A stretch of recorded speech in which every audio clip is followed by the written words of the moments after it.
This is the City of Meridian Solid Waste Advisory Commission, the regular meeting for Wednesday, February 26th, 2020. We'll go ahead and start with roll call. Identify if you are present. Mark Nelson. Here.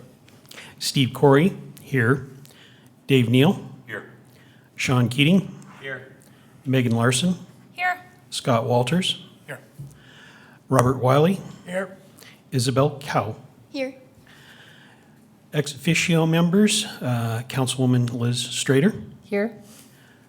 and Rochelle Klein. Here. Quorum being present, we'll go ahead and move on to business of the meeting.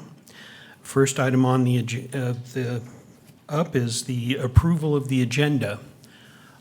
Are there any comments on the proposed agenda? Mr. Chair, I would move to approve the agenda as written. Second. It's been moved and seconded that the agenda be approved as written. Are there further comments?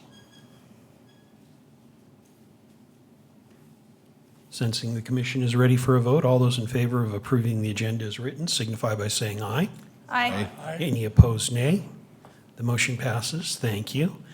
Next is approval of the minutes from the January 22nd, 2020 meeting. I'll give you a second to look at those.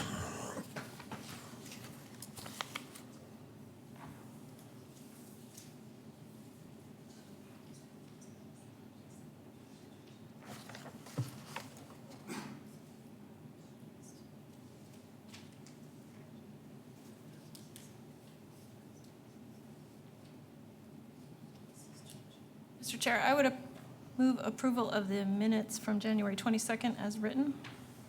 Second.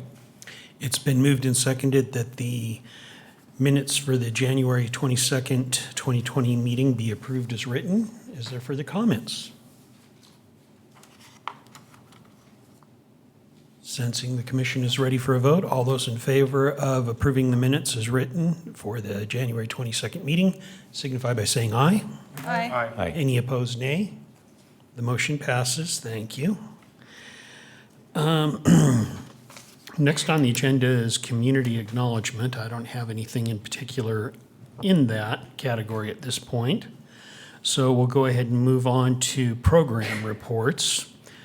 Republic Services first quarter report. Conrad?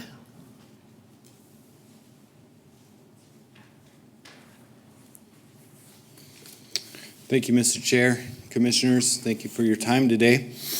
I see a few new faces, and it's been a few months since I've been up here to present, so I'll reintroduce myself.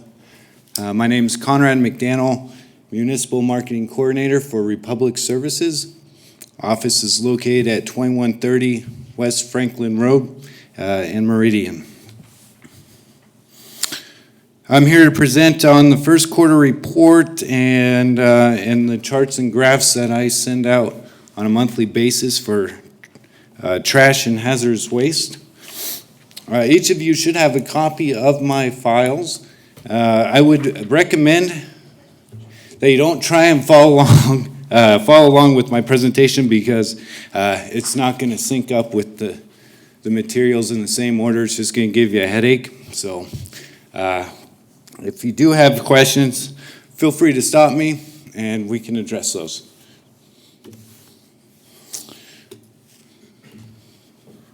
So we'll start out by covering the leaf season that took place in Q1, which would be November of 2019. And we really separated out into three different events. The first being curbside collection.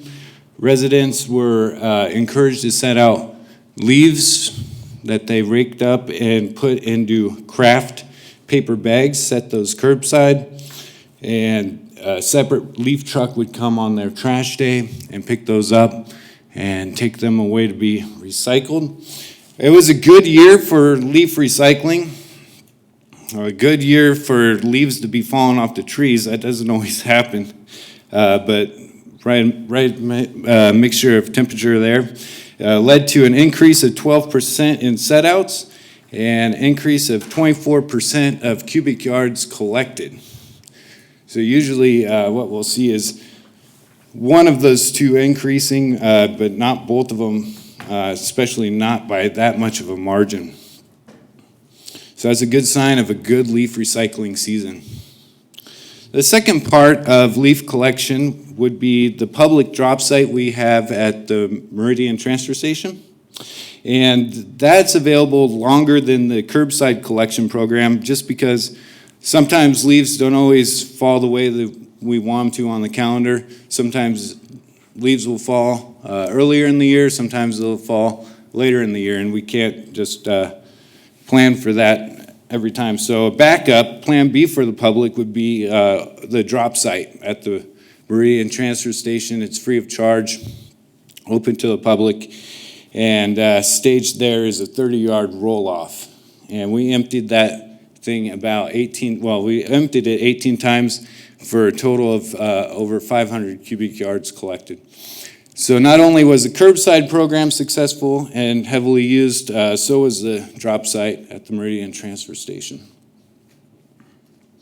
The third program for the leaf season would be Rake Up Meridian. Now this is a volunteer program to rake up leaves at the houses of senior citizens and those physically unable to rake up leaves themselves.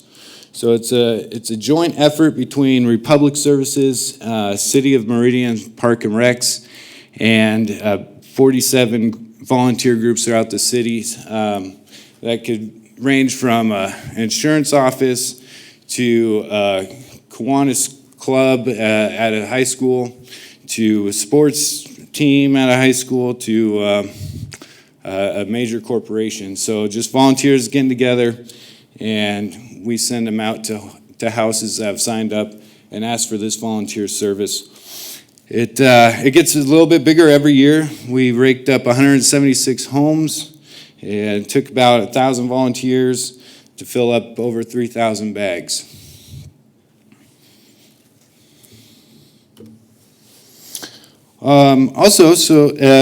First quarter of 2019, we started collecting glass recycling.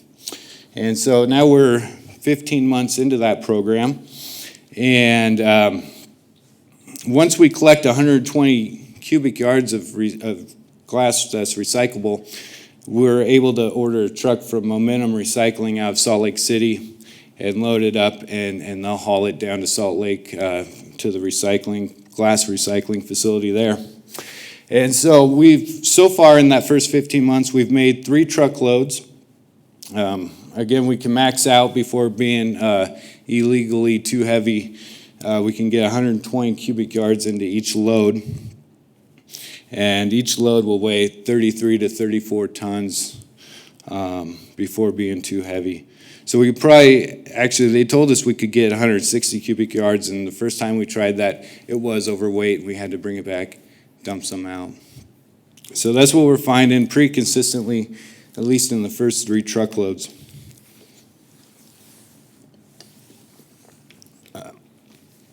What we've noticed is the public drop site that we offer at the Meridian transfer station is really clean recycled glass. Public's bringing in their glass from the house and putting it in the drop site, and they're really paying attention to what they're putting in there and keeping it clean. And part of that might be the monitoring system. They probably feel like, because it's close to the scale house, that someone's watching and making sure they're not putting in contamination, and that they want to make sure it's clean. What we've noticed on the residential routes is the glass is often contaminated with recyclable materials. Excuse me. So not necessarily it's contaminated with trash, but recycled materials that you'd find in a recycled cart. So cardboard, paper, aluminum cans, plastics, we're finding in the curbside glass program.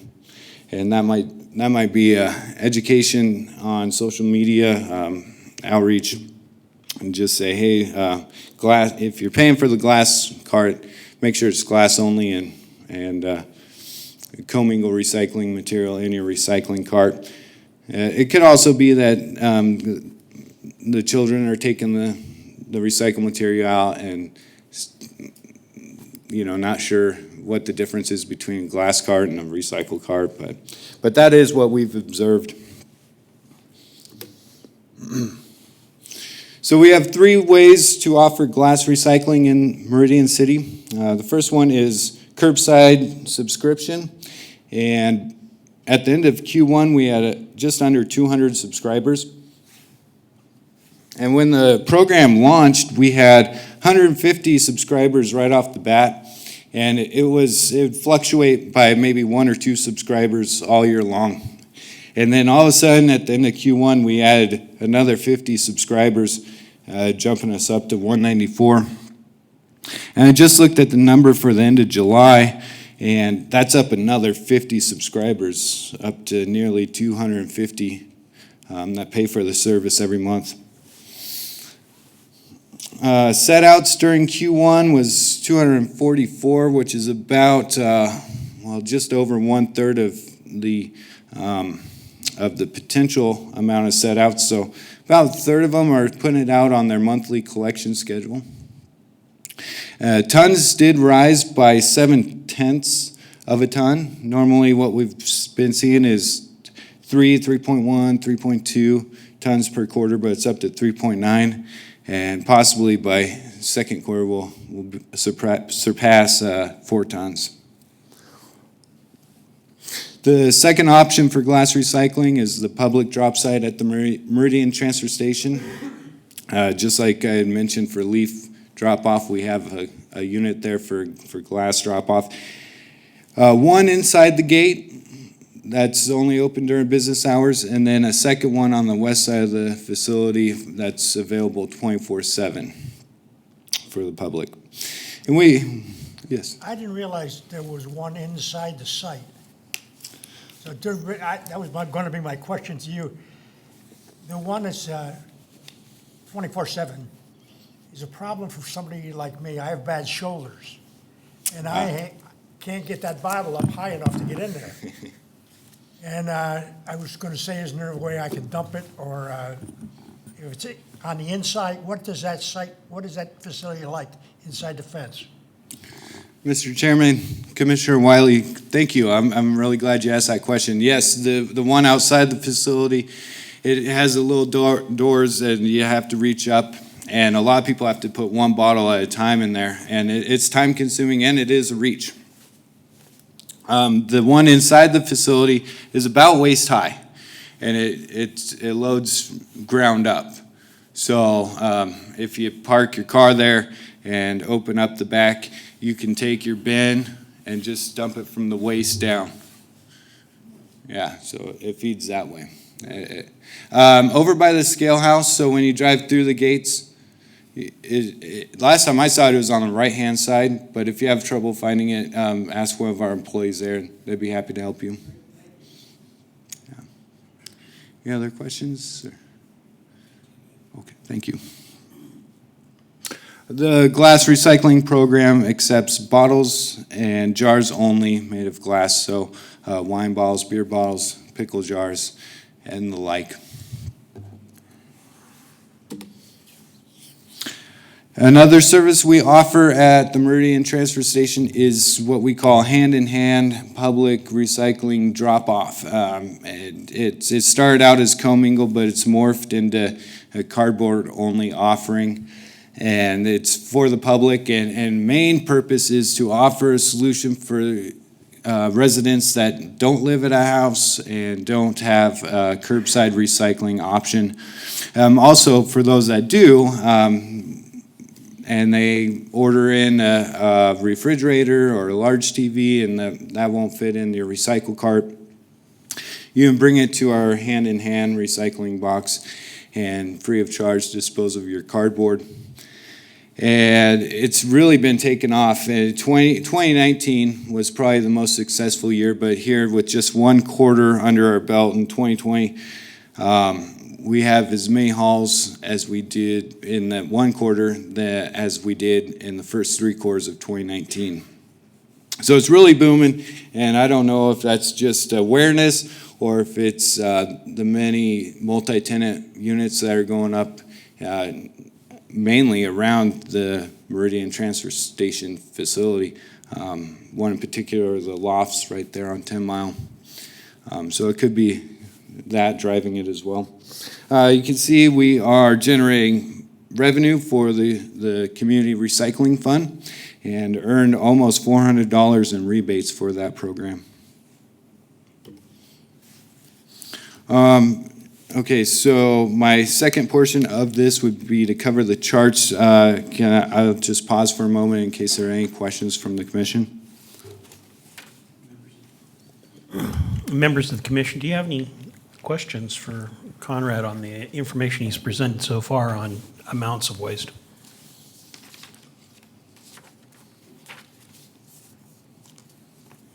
Conrad, I think you can continue. Mr. Chair, thank you.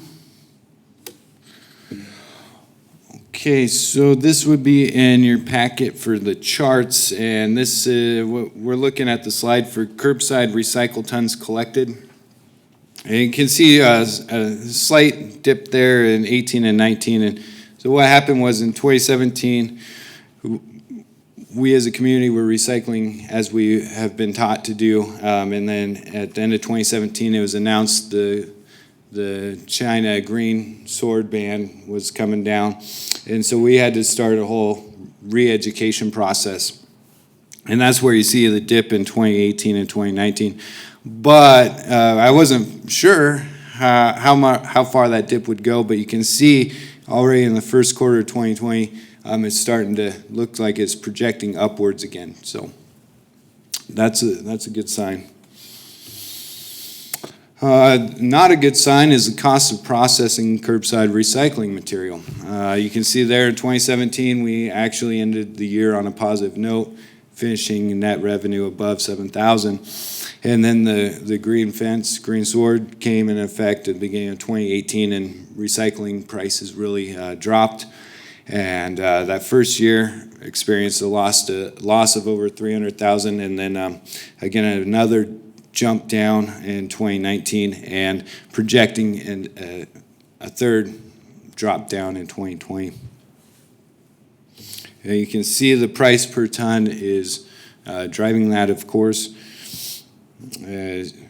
Although it's not as severe of a drop from 17 to 18, and it's kind of like plateauing out, but it's plateauing out on the wrong side of zero.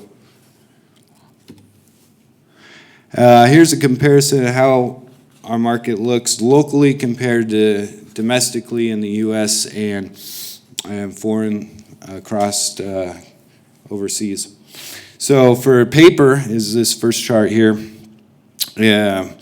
Domestic and foreign markets are flatline there at zero. I think foreign markets might be a $1, $2, or $3 more than overall domestic markets, but not super great. And then weaker in the local markets here.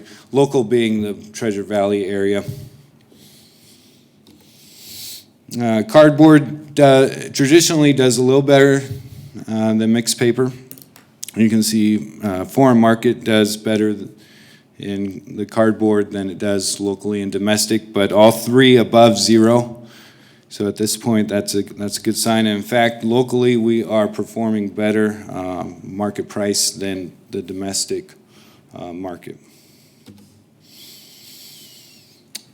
Costs to operate the household hazardous waste. I'm not sure everyone understands, but every Monday, the household hazardous waste department sets up shop at the Meridian transfer station, and it's open to the public to bring in their household hazardous waste items that we don't want in the trash in the Resi curbside collection program.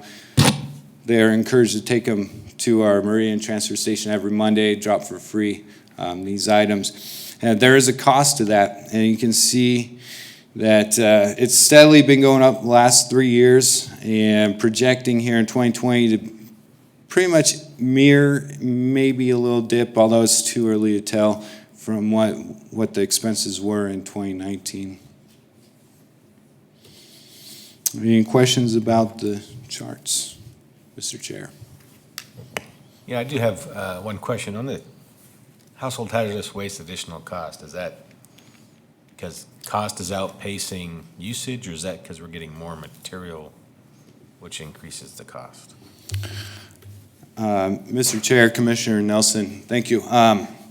Increase in costs, so you can see, I think if that lines up, 2017, it goes from 72,000 to 75,000, or 73, and then up to 78. And during that time, traffic was increasing. In fact, the line was so long that it was getting out there to Franklin Road. So far in 2020, I haven't seen that happen, and a lot of that's because they've brought in extra staff, extra truck, but that also increases expenses. But again, so far I haven't seen that line. Right now is the down season. I think it's my last slide here that shows the amount of visitors and how that compared in 2020. All right, thank you. You're welcome. Any other questions? Yes. Hello, Mr. Councilwoman. Commissioner, Chairman. Yeah. Thank you. I just had a couple questions. I'm new to this WAC committee, so maybe silly questions, but I had a couple. In terms of the cardboard, we're going to be seeing a lot, obviously more prevalence of people shopping on the internet and getting their packages delivered, and often they're cardboard packages. Are any of the companies, these e-commerce companies like Amazon, do they have any interest in subsidizing recycling programs, or have you heard of anything that other cities are doing in response to the amount of cardboard coming at us? Mr. Chair, Councilwoman Strader, thank you for the question. I do not have an answer for you on that. I will say that Amazon, as you may know, is building a logistics facility just down on Franklin Road across the county line. I have not heard about any program they have to involve with box take back or subsidies for encouraging recycling. Perhaps someone else in this room has, but I haven't. Mr. Chairman, a follow-up. Maybe we can follow up on that directly with the people at Amazon. I was also curious, I understand that, we're really not getting a good bang for our buck, frankly, on the pulp and paper recycling. Do you have a feel, just from a market trend standpoint, how does that recycling cost to us compare to composting it and trying to handle it that way?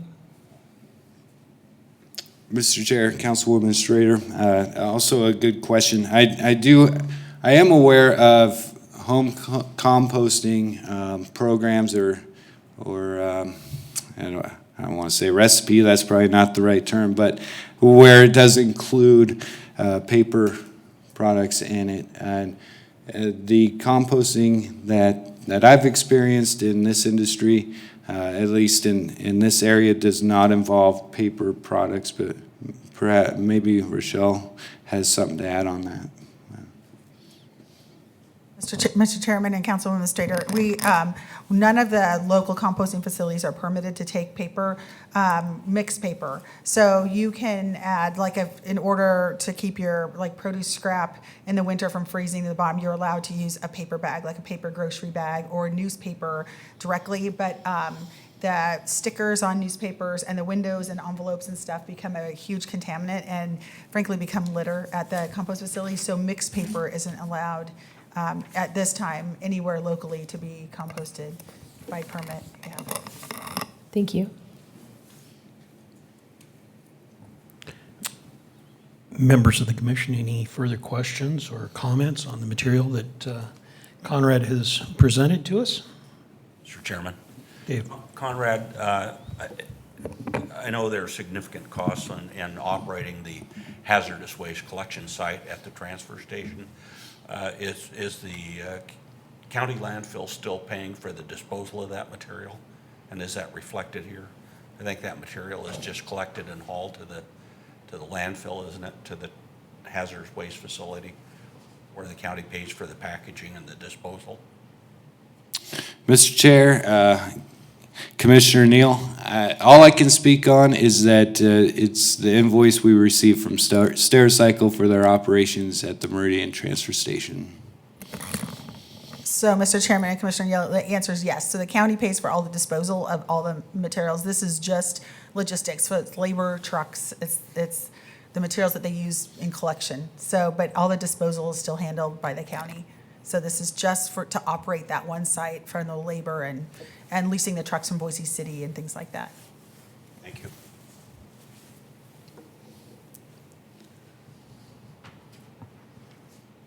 Commissioners, further questions or comments?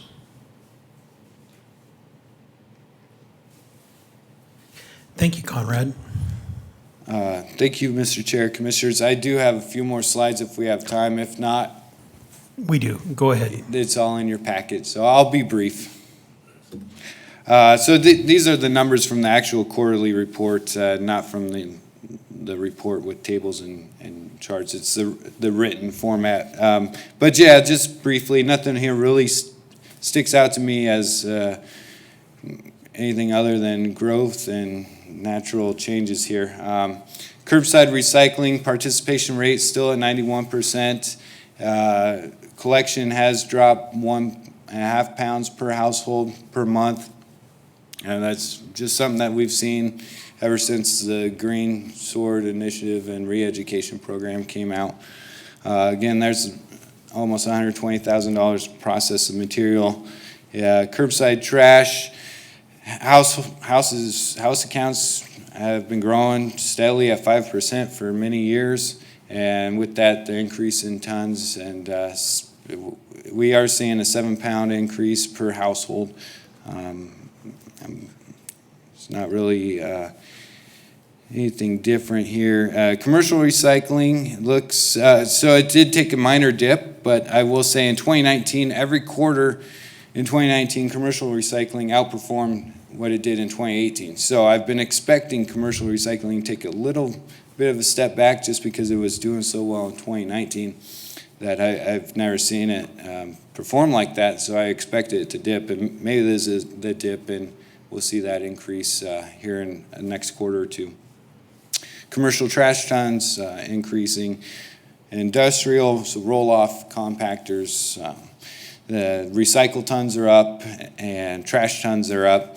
You can see it's quite a big jump there in industrial, and it's just the nature of the business. It's hard to predict. Sometimes recycle will be way up, and then the next quarter recycle will be way down. And trash seems to always be outperforming the year before. A lot of construction going on, and that explains a lot of it. Transfer station reception, almost 63,000 trash tons, 7% increase from 2019 first quarter, and that's on par with the growth rate. And last slide, household hazardous waste collection. So we saw 25 more. Commissioner Nelson, back to your question, we saw 25 more visitors in those 3 months than we did the year prior. I would not say that's a significant increase. Probably hardly notice it. So it's right there with where we've gone, and also a 1% decrease, so, or not 1%, 1 ton decrease in tons received. So it looks pretty similar to the traffic and volume we saw in 2019. And with that, thank you, Mr. Chair, Commissioners, for your time. Any questions, or feel free to reach out to me or send questions to Mr. Chair. Mr. Chairman and Commissioners, I just wanted to add one thing to Conrad's presentation on the commercial recycling. You may remember back in 2013, 2014, we put together a program to drive residential participation from the middle 70s up into the 90 percentile, because participation, there were some barriers there to people understanding the program and things like that. So we have put together a similar plan for the commercial accounts in the city of Meridian. So we've scrubbed out all the accounts that are trash only without currently having a recycling portion into their account. So we will be reaching out to every one of those commercial businesses in the city of Meridian to find out why they're not recycling. Maybe they don't have anything to recycle, we don't know. So just like with the residential program, we'll be reaching out and finding out what the barriers are and see what we can do to increase participation and divert more from that commercial waste stream in the next quarter.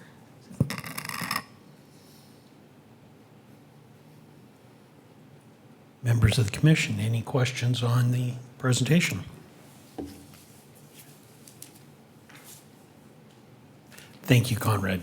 Thank you. That completes the program report section and allows us to move on to action items. We'll start off with old business. The first item on there is the Ada County Landfill Cost of Services Study.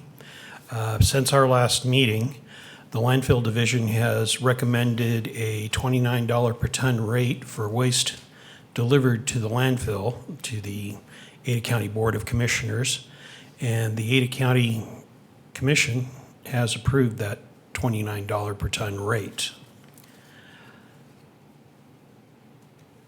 Members of the commission, do you have any questions on that at this point, or? Mr. Chair, Yes. just wanted to let the commission know that rate is effective October 1, 2020. Mr. Commissioner, Councilman. could you just remind me what that likely increase in cost is per household so we can communicate that back to council?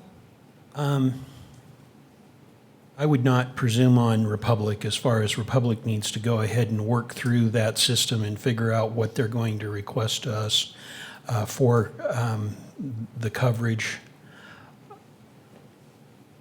Certainly Thank can you, give that's you- helpful, and we'll work through that. I guess we can just communicate the landfill cost is definite at this point. Correct.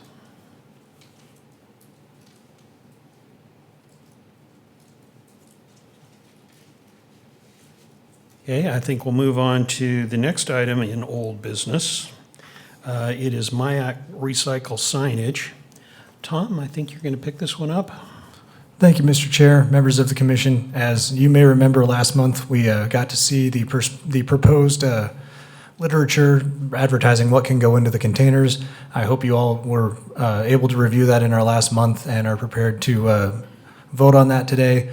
We were able to add the SWAC logo to that in the upper right-hand corner, and we were able to find the way in which to hold it on the container and to get it printed, and it should cost the commission less than $150. We don't have exacts at the moment, but currently it's projecting to be less than $150.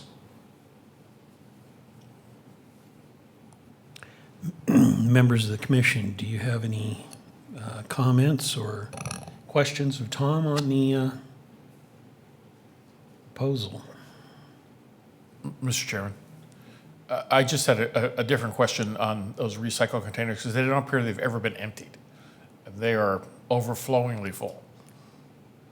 And so I thought Republic was going to pick those up. I thought we had discussed that at earlier SWAC, but almost every single one on Main Street has trash falling out of it. So Mr. Chairman and Mr. Neri, I'll check into that. So these are the recycling containers, or the trash containers are routed, and yeah, the trash containers are picked up. Yeah, and so- they're empty, but the recycling so we'll make containers sure that are that next to them are full. since, they're not carts assigned to address, we geopin them, and then we'll just make sure that those are routed. So I'm not sure at this point if they've been routed That may be. yet. So we'll look into that and make Okay. sure they get routed. Thank you.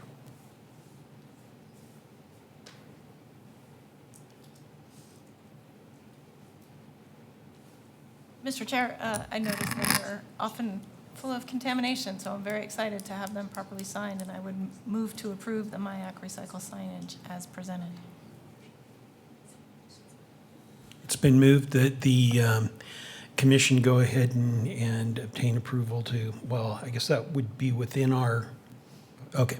So it's been moved that the commission go ahead and finance signage for the recycling containers up to $150. Mr. Chair, we may want to amend the motion to say, in partnership with MIAC, SWAC will approve. Amended as stated. Is there a second? Second. It's been moved and seconded. Is there further comments on the proposal? Just thank you to MIAC for reaching out and taking care of this.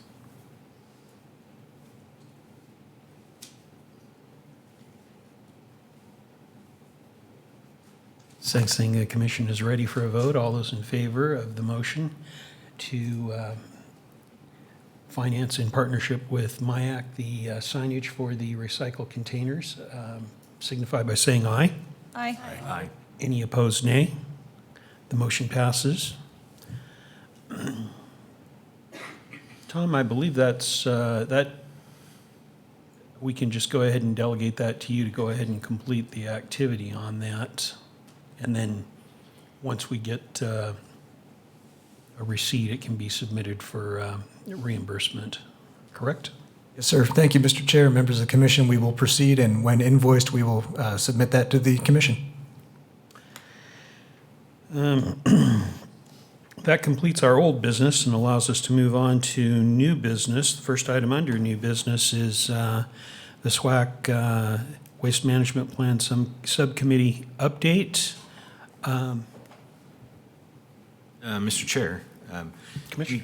we have been meeting every other week, and we have collected a lot of kind of bullet items and for us to prioritize, and we've been working through that the last few meetings. And next, we'll be working those into different kind of categories and some prioritization of what we think we should bring to the council or to the commission to address as we kind of identify what's the best bang for the buck the soonest. Now, of course, it turns out we have some more immediate opportunities that kind of we're addressing even before that. So, and I think there's some discussion about the orange bag program and some composting and those sorts of things that we spent a lot of time last week discussing, so we had a better understanding as a group of what those were. So I think we're making pretty good progress. I think it's a good idea that we put this together, and of course, Tom and staff have been keeping us in line and keeping us honest and doing all the documentation, so thank you to Tom. But do you have anything to add to that? Thank you, Mr. Chair, Commissioner Nelson. No, I think it's going very well, actually even better than I could have hoped for initially. We're staying very focused, and we're able to really subdivide what are our most important topics to bring to the commission to then take to council for approval. Then I think, Mr. Chair, you got an email from me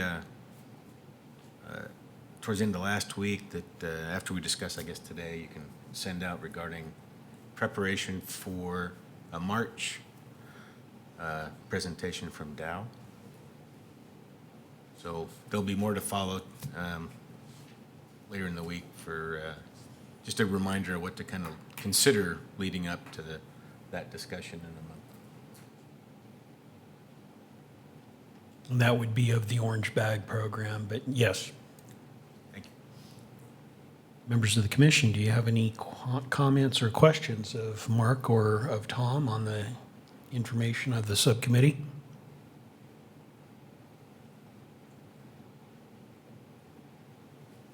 Thank you for your work on this.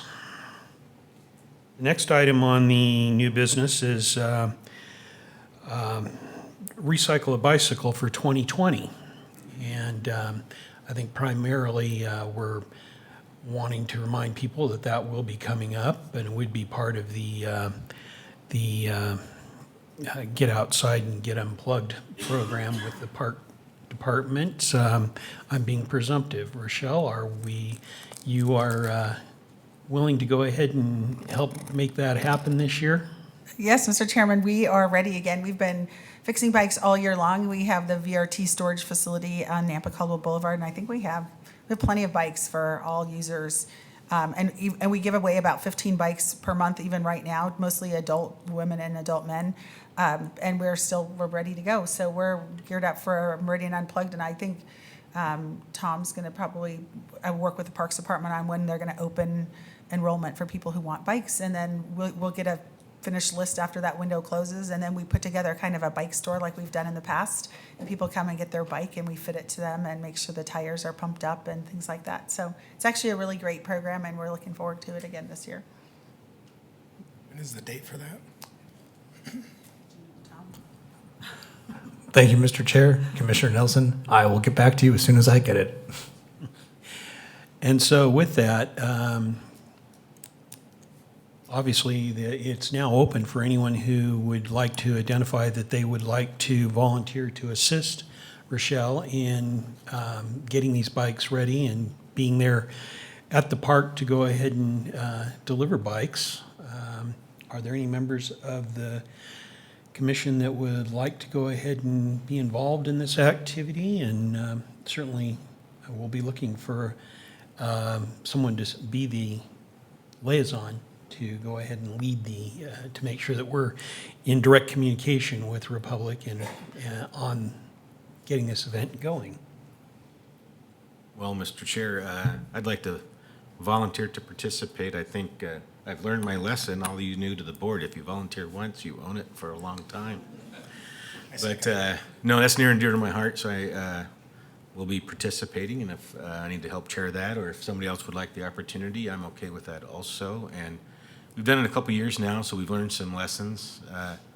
So I think this year will probably be, I'm hoping, the smoothest operation. We'll remember, Rochelle, to confirm with all of our recipients, so we can divvy out some work ahead of the game. But yes, I'm on the list. Mr. Chairman, I'm on the list as well. I would like to help out. It's actually really fun. And just to speak to that program a little bit, it's always crazy. We always think we know of the 15 or 20 folks, and we have the right size bikes, and we always have people that don't show up, and then for everyone that doesn't, we have 2 or 3 that ask if they can have that bike, and then sometimes we get extra bikes at the last minute, and it turns out to be a crazy day, and it's just pretty humbling about how appreciative families are to walk away with enough bikes that the parents can ride, and so can their kids. And last year, just an anecdote, we got a hold of someone she said that she was so excited that she would see if she could get some time off work and maybe borrow a vehicle to come get it. So we delivered that, and it's just, like I said, very appreciative to have access to transportation to get to work and ride a bike with her son, and you only have to do it once to realize it's worth doing. Mr. Chairman, Yes, Councilwoman. it's a fantastic program, and as soon as you know the dates, if you could let me know, I'd love to join you if I can. Thanks. And obviously, there's room for more. So if you check your schedule and find out that you've got some time, there's certainly an interest in having others present too. Anything more on that subject, Tom, that would help? See? Okay. The next item under new business is trash or treasure. Now, with last year, we went ahead and transitioned to a citywide program, and it really did voice the program onto staff, who has done a wonderful job on this, but it does bring all the resources of communicating the event and getting people aware that they've got this opportunity to divert items from the landfill and to have it picked up in the spring collection program. I think, again, from our standpoint, what we need to do is provide a liaison just to work with Tom on the subject and bring back to us if there's anything that does come up that we need to be aware of or consider. Is there anyone that would like to go ahead and be the liaison to Tom on the Trash to Treasure program?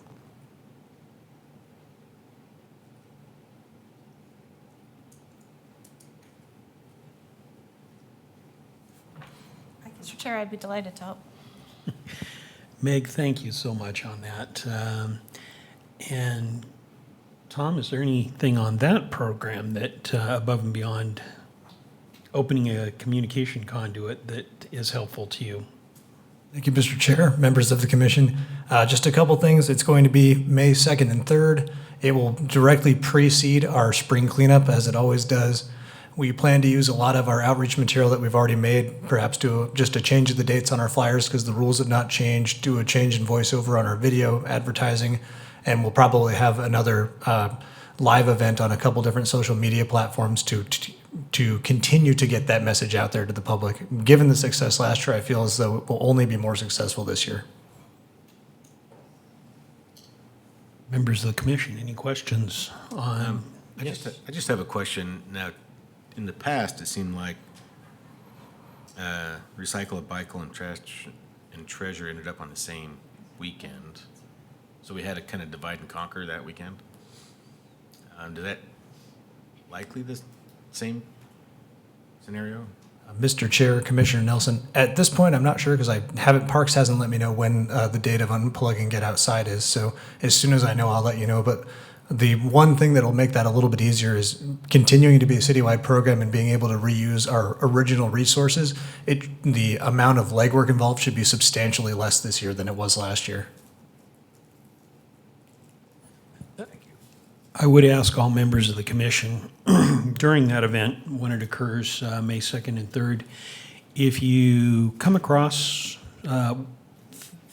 appropriate items, take pictures of what's been placed out so that we've got a photo record of the event. And I will remind you as we get closer to the event, but that one's kind of a, as you're doing what you're doing that weekend, if you happen to come across anything of interest, please snap a picture and provide it to us.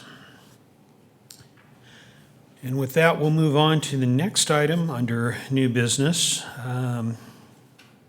This is changes to the subscription grass collection program. Is this Mike or Rochelle? Or? I think it's me, Mr. Chairman, and then if we need Mike, we can Okay. jump on over to Mike. So, And if you may I frame this? sure. Our job is to become aware of the, and knowledgeable about changes proposed for Timber Creek's operation with regards to changes in the current subscription grass program. We should vet the proposal to determine if it is ready for consideration to City Council, and if yes, send it to the council for its consideration. If we conclude it appropriate, we can move that the consideration be with a pass or do not pass consideration, recommendation. And with that, Rochelle, if you want to go ahead and explain to us what's going on in the program. Sure. Thank you, Mr. Chairman. And just for those of you who may not know, who might be new, we have in the city of Meridian what's called a subscription. We have a couple subscription programs, meaning they're not part of the basic suite of services, but customers can sign up and pay a monthly fee independent of their basic service. And those are glass recycling at the curb and then grass-only recycling at the curb. And so the grass-only program started a few years ago in the city of Meridian, and it was designed to just take grass, and then we would take it to Timber Creek, who made a silage pit, and it was designed for us to dump our trucks into this pit, and the grass would be ensiled and then fed to cattle. And that was the kind of the origin of the original concept. And since that time, and the grass, to back up, was customers could order any size of cart, the 32, the 64, the 96. So basically the equivalent of 1 trash can, 2 trash cans, or 3 trash cans. The subscription service was $7.95 a month to start. And grass was collected April 1st, or still is, April 1st through October 31st. And then through the month of November, that cart is used for leaf collection. And then December, January, February, March it is it can be used as overflow trash, and then it goes back to grass recycling again. So it was a very specific program.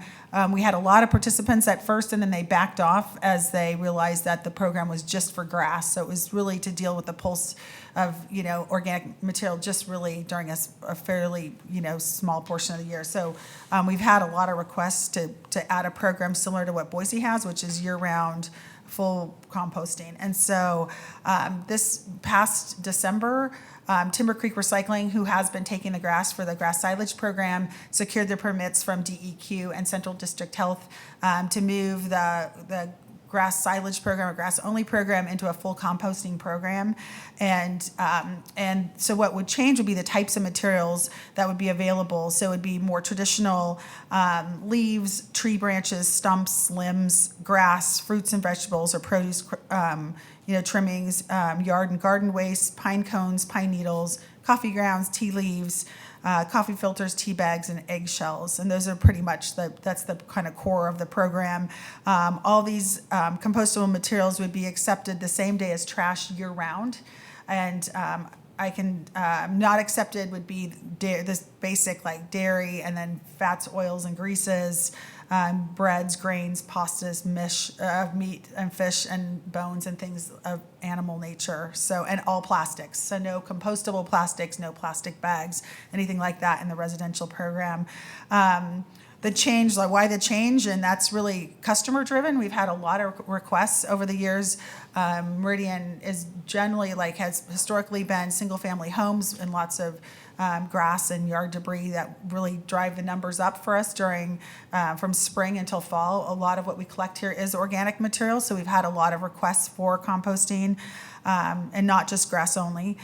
The material would still be taken to Timber Creek, and which is where it's going now. It would just be they can take more material, and there were a few concerns I know that came up initially when I first brought this up as a subscription program enhancement. There were some questions that came up, so I wanted to make sure I addressed those today, and any additional questions if you have those.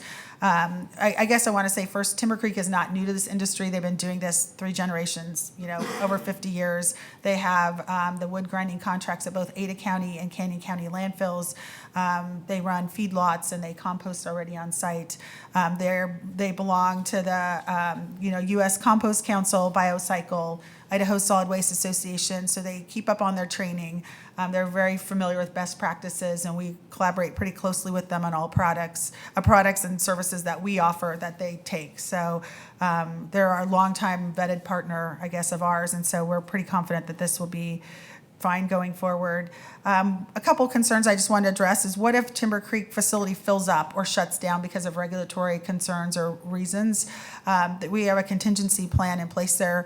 The same one that we have already in place for that, for the grass that goes there and for Boise City's composting facility. If for some reason, either of those facilities shut down, then the material would go to Payette County landfill, they have an approved composting facility. We do take material there already, and so they've agreed to take overflow material in the event Timber Creek shuts down. So that's not a problem for us. Another question we had was, development is moving south, so how long is this site viable? Like, what if this program shuts down? Is there any plan to shut this site down soon, and what would happen to costs or to the program if this site shuts down? There's the site, we're looking just in like phase 1, which would be 5 years. There's definitely no plan to shut this site down within the next 5 years. And just planning ahead, Timber Creek has secured 80 acres in the desert area between Meridian and Cuna. So eventually that site would then be developed to be the next compost facility in the event this site closes after 5 years. And it may not, but we're just looking at the next 5 years. And so in the next 5 years, we're confident about that, and then they've secured 80 acres beyond that. Noise and dust were both concerns also that came up. They did in getting ramping up for this program. I know that their new grinder has noise reduction technology on it, so it'll muffle the noise that you normally would hear during the grinding process. I know they've also strategically located the grinder in the center of the property to also just let noise dissipate naturally. They also added a second water truck to make sure that dust control is taken care of. And those are those are just compliance issues that they would deal with regardless of the volume of material. But just to let you know that those have been addressed proactively on the front end. There will be a separate tipping fee in the event, let's say customers don't belong to the curbside program or the subscription program, but want to self-haul out there. There would be an option for those customers to haul out there, and a tipping fee would be established and made public for people who want to self-haul compostable materials directly to the site. And there would be a composting like full program rate and then a wood-only rate, because wood is cheaper to handle by itself. Also, truck traffic. So this site has a limit to the number of trucks it can take per day in and out. It's measured on inbound truck trips to the site, and those trucks have to be over 10 yards, and they can currently take up to 56 inbound trucks to that site each day that would be over 10 yards. And they're significantly below that threshold. So there are only 4 qualifying trucks inbound per day that meet that threshold. So some smaller self-haulers, but not over the 10 cubic yard truck limit on the inbound side.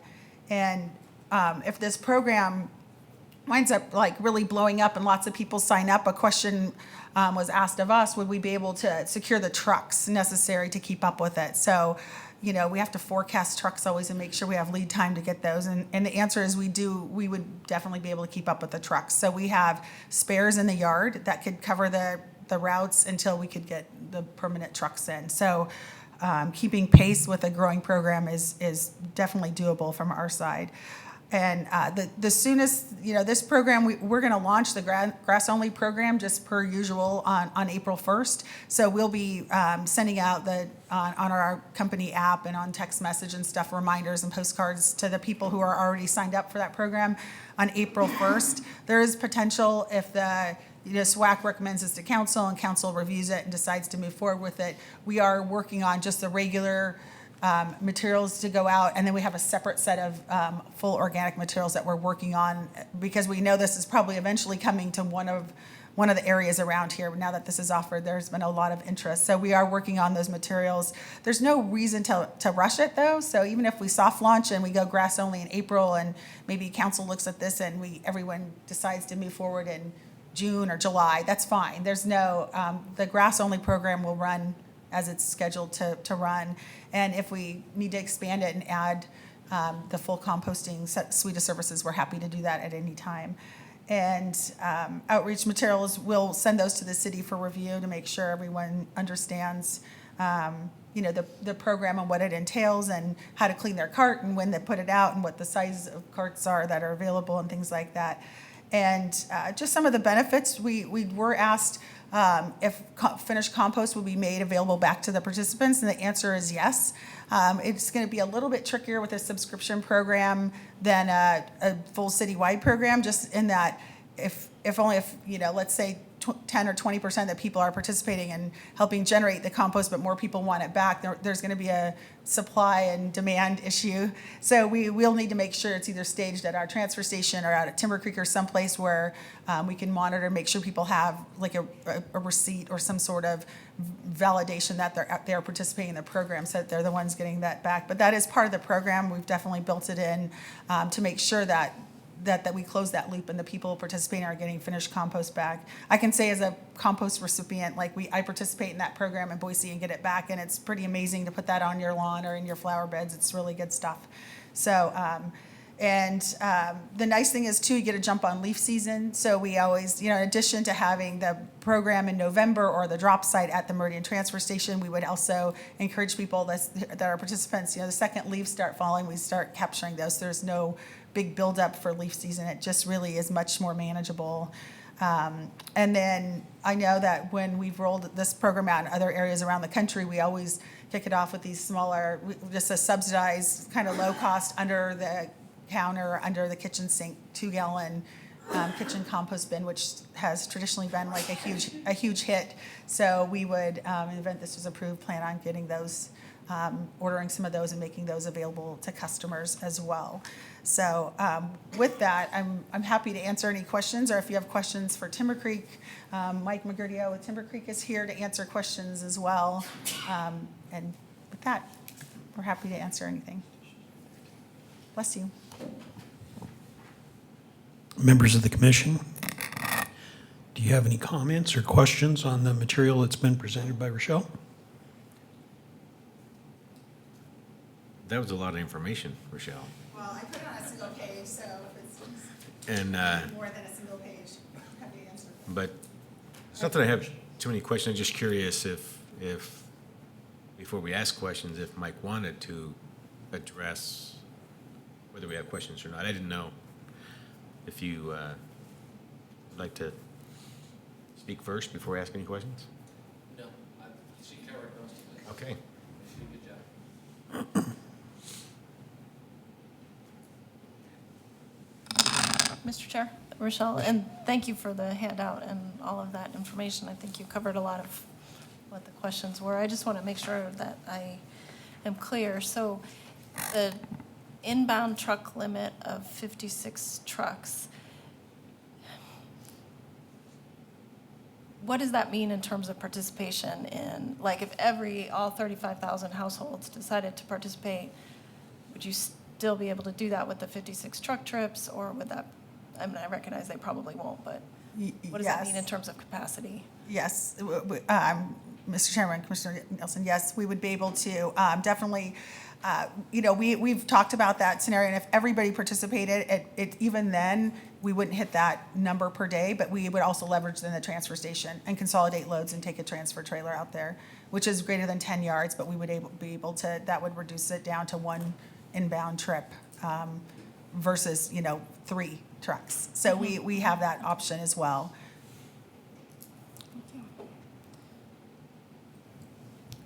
Mr. Chairman, Councilman. I did have a question for Mr. Mercurio.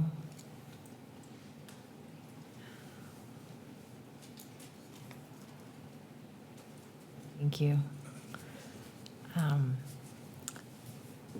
Of course, up to you how to run your business, and I'm looking at it not necessarily as a contingency, but maybe as an opportunity. Is it possible that if the composting program was highly successful, that you might accelerate your timeline in terms of moving it to the 80 acres that you secured in between Meridian and Cuna? Yeah, I would. I mean, if I had a big enough successful program, I have actually have plans for 2 different sites, one on each end of town, and it just depends on capacity and the materials that are being presented. Yeah, I could definitely expedite that process. Thank you. Members of the commission, any questions or comments for Mike while he's up here? Or? Thanks, Mike. Mr. Chair? Rochelle, just by way of comparison, and I'm sorry if you said this, the number of households that have a grass cart right now, approximately? Oh, okay, around 350. It varies a little bit, but around 350. And how often do they get picked up? Weekly, all during, yeah, they could actually go weekly year-round, but they, with organic material from April 1st through November 30th. And they do all use them, and many of those households have more than one.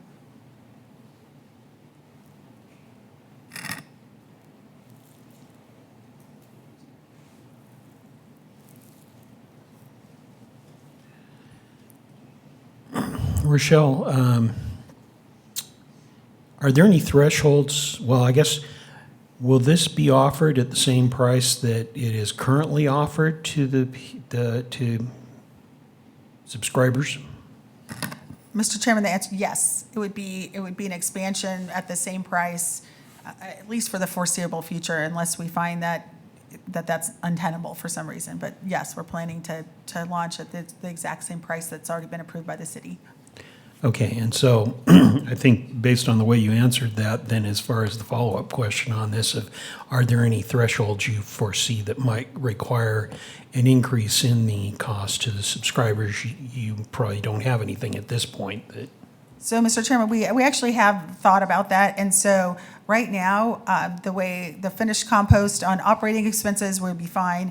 Moving the finished compost through, giving it back to the city, if Timber Creek winds up selling it and saturating that market, needing to haul it farther and farther out so that that price becomes more and more expensive to the buyers, and that drives up the cost, meaning people won't buy it, and he winds up having a surplus, which we don't see anytime in the foreseeable future, that would impact costs. So like if it now is $45 a yard delivered instead of 40 because he's got to drive it to Marsing versus Cuna, there are, on the backside, there are costs that could drive that up. We don't see any of those happening within the first several years other than regular price, like kind of city-approved price increases based on the CPI index that we've agreed on. I mean, did you want to add anything to that, Mike or Mark?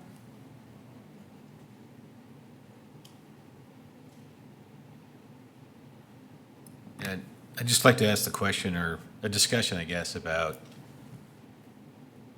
is there any way that these sort of programs would become available to multifamily environments? I know this would be a tough. So, Mr. Chairman and Commissioner Nelson, no. I mean, the answer is technically yes. So Timber Creek's running both a commercial and a residential compost, facility. So they've split it so that the residential, there are threats to a residential program with really are persistent herbicides, and so that you don't want persistent herbicides in your residential compost, and they're great for golf courses, but they don't do well with gardens. They actually kill the plants. So the commercial material would be handled commercially, and residential stuff would be handled residentially. We are working with like T-Sheets, which is now into it. We're working with some commercial, some parties that are interested in commercial organics, and so technically, yes, that we could definitely make that available.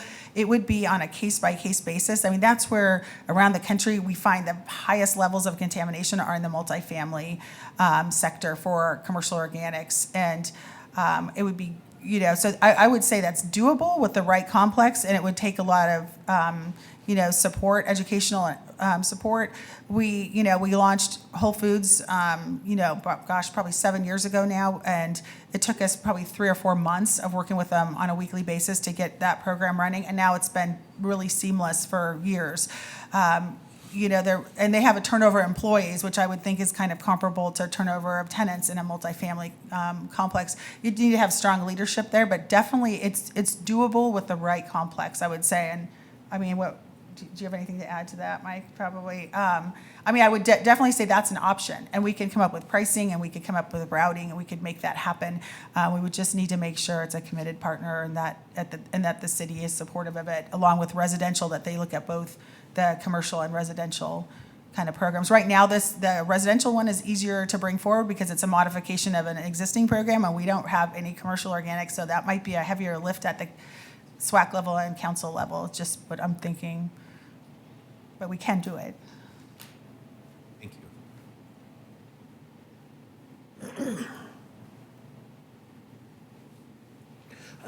you. Commissioner. What plans are there, if there are any, to promote and endorse these things to the citizens? How are we going to communicate with the citizens what's available?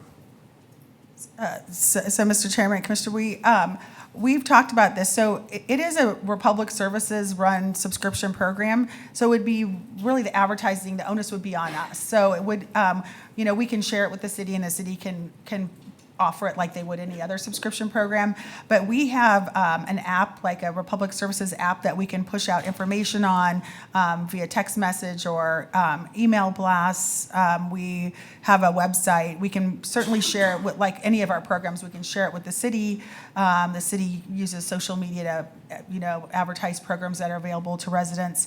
Postcard mailers. We have a variety of marketing tools that we've used in the past, for glass recycling and grass recycling, in addition to all the city programs. So we would probably leverage some of the city tools, but it's really a Republic Services subscription-based program, so it'd probably have a little bit different look to it.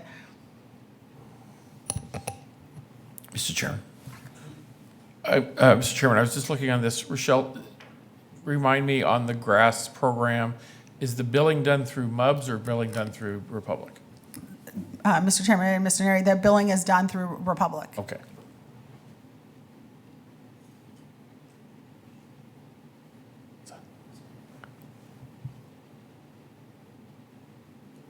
So to maybe get where we're going a little bit finer, this has been a subscription program. It is going to be a subscription program.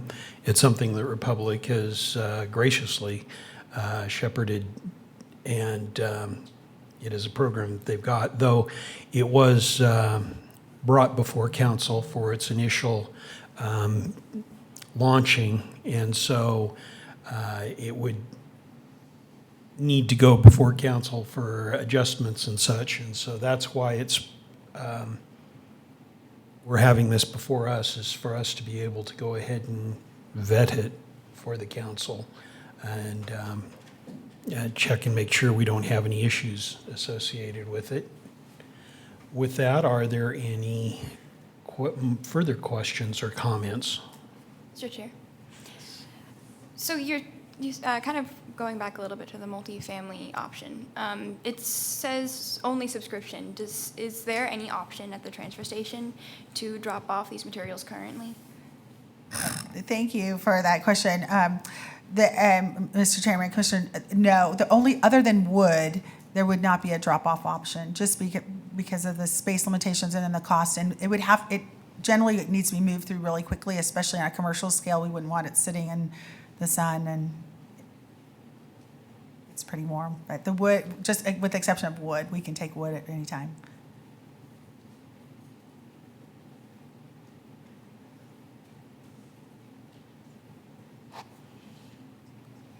Mr. Chairman, just a question, but Michelle, I thought I heard you say that if for some reason, even temporarily, that Timber Creek couldn't take this material, you would store it at the transfer station. Did I misunderstand that? Mr. Chairman and Commissioner, I can't even say that, Mr. Chairman and Mr. Neri, the answer is no. We would never store the material. So the material would then be moved to Payette County landfill. So we take material out there right now and they compost it for us. So we're not permitted to keep organics at the transfer station. So that would be a pretty big modification of our existing permit. So the trucks would just head to Payette County. Thank you. Yeah, thanks. Mr. Chair, Councilwoman. I had a question. The landfill costs are going up.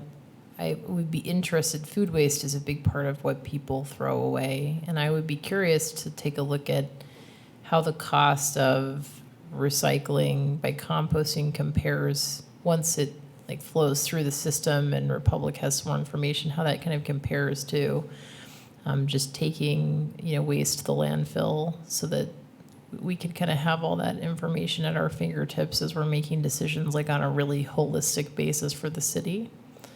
I'm certainly very enthusiastic and intrigued by what I've heard so far. I can't imagine a world in which council would not want to hear about this and get this information, assuming that you all are supportive of it and have asked all the questions that you need to and have really dug in. But there were a lot of detailed back and forth, it seems like, already.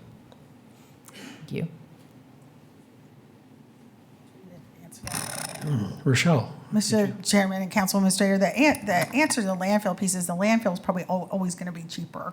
That's really the most affordable way to get rid of anything, is to bury it. Even regardless of it's 29 a ton or not, that's still going to be the most affordable option. It's just if there's a higher and better use. And so it's kind of like recycling. We saw recycling is running around 100 a ton for processing at the end of the day. So it's going to be higher than the landfill. I mean, we'll run the numbers and come back, but it's the cheapest way to dispose of anything is really to bury it. Just a follow-up. That makes sense to me. I guess there are probably some different factors, right, in terms of what the byproducts are and the price you can get for compost or the price you can get for whatever other things you can do with it. That makes sense to me. Thank you. Mr. Chair, Tom. in response to Councilwoman Strader's question, there are a couple other aspects that are very important. Part of our community engagement survey on solid waste, We saw a lot of people were really interested in reducing what goes to the landfill in terms of recyclable or compostable material, and this hits that first nail very hard. Also, you'd see a reduced impact of greenhouse gases generated by the landfill as less putrescible material goes into a landfill, less gas is then generated as a byproduct of decomposition. And to Rochelle's point, it's also this material is going for a higher use. It's being truly recycled and reused into the land to create something new and that grows. And as you say, if it grows, it goes. Mr. Chair. Councilwoman. Thank you. That's very helpful. I think intuitively people would know that, but I would recommend when you present to council that you be sure to touch on all of the different benefits that are not just providing another service, but the benefits that you mentioned and the public support in the survey, I think, is a critical piece of sort of grounding this. Mr. Chair, Tom. one more quick response.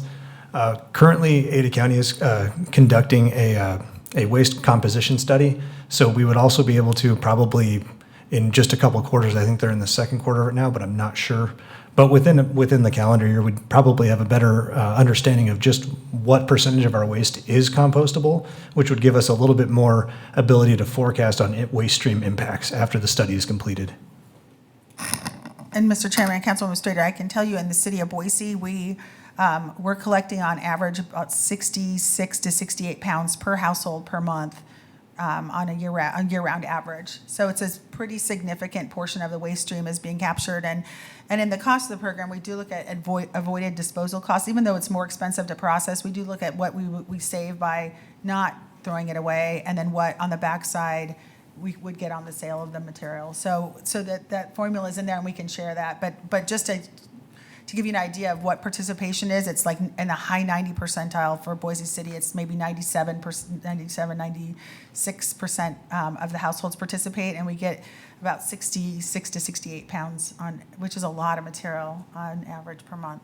So, Mr. Chairman, one more thing that probably would be helpful before this goes to council or as part of your council presentation is that I heard you say, there's a 56 truckload limit to Timber Creek recycling of vehicles or trucks that are 10 yards or more, and there's only 4, but this will increase truck traffic on Columbia, Locust Grove, Lake Hazel to get there. So that level of increased traffic is probably something the council is going to have a concern about. So you might want to explain that, because just because they're less than 10 yards doesn't mean there's not going to be hundreds more trucks driving there. So that's what I think the council is going to be concerned about.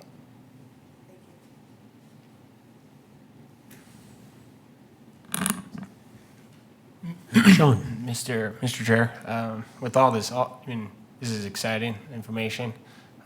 I don't know if anybody has any questions, but I was going to say we can vote for the changes of subscription grass collection. So if I've heard that correctly, that's essentially a motion? Yes. Yes. Move that we go ahead and say that this is ready for consideration by the city council, having addressed the issues that have been raised in this, because Republic will have to go ahead and make that presentation. But anyway, getting to the short of it, that we do consider it ready for presentation to the city council. Is there a second? Second. It's been moved and seconded that the Solid Waste Advisory Commission considers this ready for consideration by the city council. Also, not what I was hearing, did you include in that a recommendation? You don't have to, but did you put in there a recommendation that it pass or do not pass? Or is this just that it's ready for consideration by the city council? No, just what a couple of things that people brought up that they considered with that consideration passed. Pass. Okay, so it is that it be it's ready for being presented to city council for their consideration, and that we would have a do pass recommendation on it.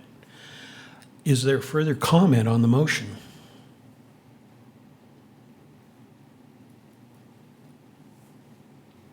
Further comments?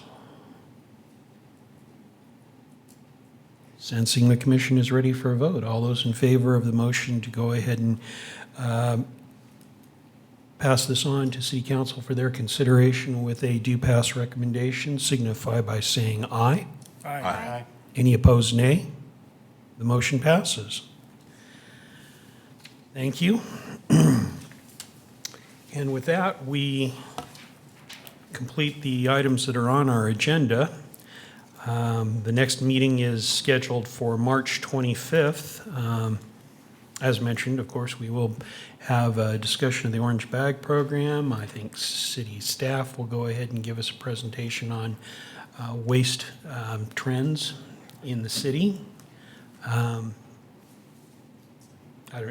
As always, if there are subjects that we're not covering and you want us to go ahead and take care of them, track down Tom or I, and we'll go ahead and get them on the agenda.